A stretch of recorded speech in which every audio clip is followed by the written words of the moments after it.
அந்த அரசாணையை வெளியிட்டமைக்காக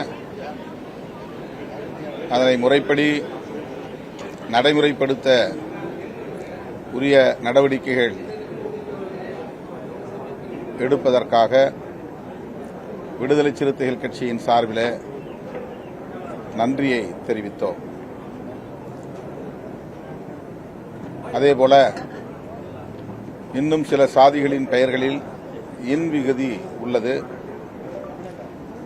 அந்த இன் விகுதிகளை அகற்றி பிற சாதியினரின் பெயர்களில் உள்ள இர் விகுதி இதற்கும் பொருந்தும் என்று இந்திய ஒன்றிய அரசுக்கு தமிழ்நாடு அரசு ஏற்கனவே கடிதம் எழுதியிருக்கிறது என்றாலும் கூட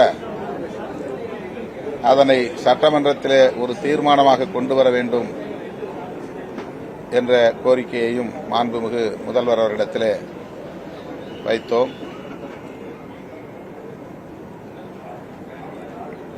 நியமனத் தேர்வில் தேர்ச்சி பெற்ற இடைநிலை ஆசிரியர்கள்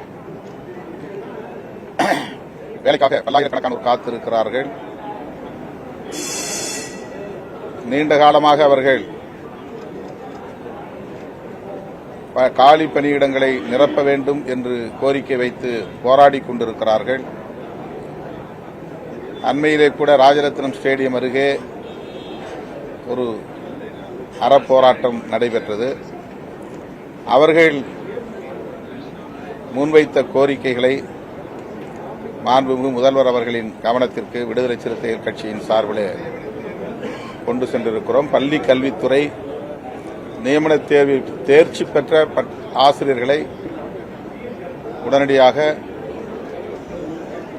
பணி நியமனம் செய்ய வேண்டும் என்று வலியுறுத்தியிருக்கிறோம். அதேபோல ஒருங்கிணைந்த பட்டதாரிகள் சங்கம், பட்டதாரிகள் ஆசிரியர்கள் கூட்டமைப்பு சான்று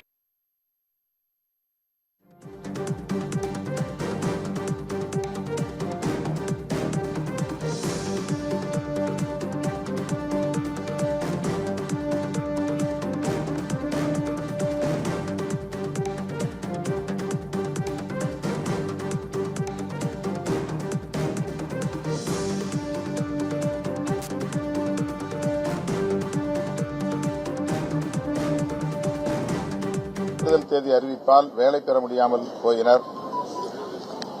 ஆகவே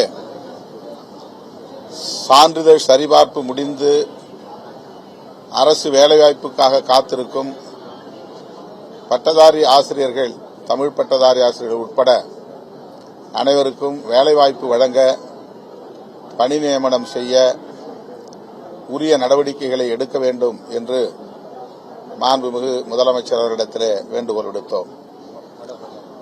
வடசென்னை பகுதியில் குப்பை கூளங்களை கொண்டு போய்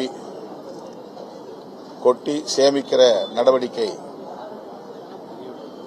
எரியூட்டுகிற நடவடிக்கை மேற்கொள்ளப்பட்டு வருகிறது. அந்த குப்பை கூளங்களை எரியூட்டுவதனால் வடசென்னையில் காற்று மற்றும் குடிநீர் போன்ற வாழ்வாதாரங்கள் கடுமையான பாதிப்புக்கு உள்ளாகியிருப்பதாக, நஞ்சாக மாறியிருப்பதாக ஆய்வுகளில் தெரிய வந்திருக்கிறது. எனவே அதனை பராமரிப்பதற்கு மாற்று திட்டம் ஒன்றை அவர்கள் தயாரித்து அரசின் கவனத்திற்கு கொண்டு வந்திருக்கிறார்கள். அதனை இன்றைக்கு முதலமைச்சரின் பார்வைக்கு விடுதலை சிறுத்தைகள் கட்சியின் சார்பில் கொண்டு சென்றிருக்கிறோம். வடசென்னைக்கு ஏராளமான வளர்ச்சிப் பணிகளை நாங்கள் மேற்கொண்டு வருகிறோம். இதையும் நாங்கள் கருத்தில் கொள்வோம் என்று மாண்புமிகு முதல்வர் அவர்கள் உறுதியளித்திருக்கிறார். எனது தொகுதி சிதம்பரம் தொகுதிக்கு உட்பட்ட அரியலூர் சட்டமன்ற தொகுதியில் அரியலூர் மாவட்ட ஆட்சியர் அலுவலகத்திலிருந்து வி கைகாட்டி என்ற இடம் வரையில் ஏறத்தாழ 10 கிலோமீட்டர் தூரம் 4 வழிச்சாலை அமைக்க வேண்டும் என்ற கோரிக்கை நீண்ட நாள் கோரிக்கையாக இருக்கிறது. கொள்கை அளவிலே அதை நடைமுறைப்படுத்த அரசு ஏற்கனவே முடிவெடுத்திருக்கிறது. ஆனால் அது இன்னும் நடைமுறைக்கு வராமல் கிடப்பில் போடப்பட்டுள்ள சூழலில் அரியலூர் சட்டமன்ற உறுப்பினர் திரு சின்னப்பா அவர்களும் நாடாளுமன்ற உறுப்பினர் என்கிற முறையிலே நானும் இந்த கோரிக்கையை தமிழ்நாடு அரசின் கவனத்திற்கு கொண்டு வந்திருக்கிறோம். குறிப்பாக முதல்வரிடத்திலே அதை நடைமுறைப்படுத்தும்படி கேட்டிருக்கிறோம். தமிழக சட்டப்பேரவையில் காசாவிற்கு அதாவது பாலஸ்தீனத்துக்கு ஆதரவாக சட்டப்பேரவையில் தீர்மானம் நிறைவேற்றப்படும் முதலமைச்சர் சொல்லியிருந்தார்.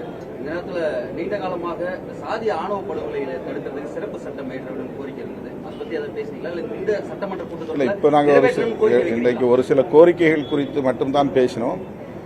எங்கள் சட்டமன்ற உறுப்பினர்கள் இந்த 3 நாள் நடைபெறவிருக்கிற விவாதங்களில் காலம் அனுமதித்தால், சூழல் அனுமதித்தால் இந்த பிரச்சனைகளை எல்லாம் அவர்கள் கட்டாயம் எழுப்புவார்கள்.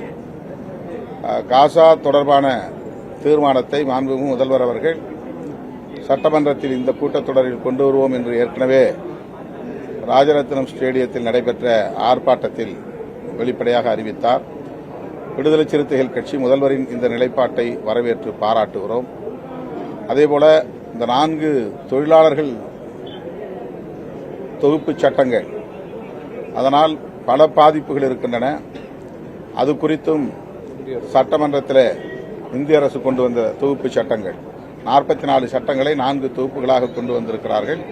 அதிலே தொழிலாளர் நலன்கள் கடுமையாக பாதிக்கப்படும் நிலை உள்ளது.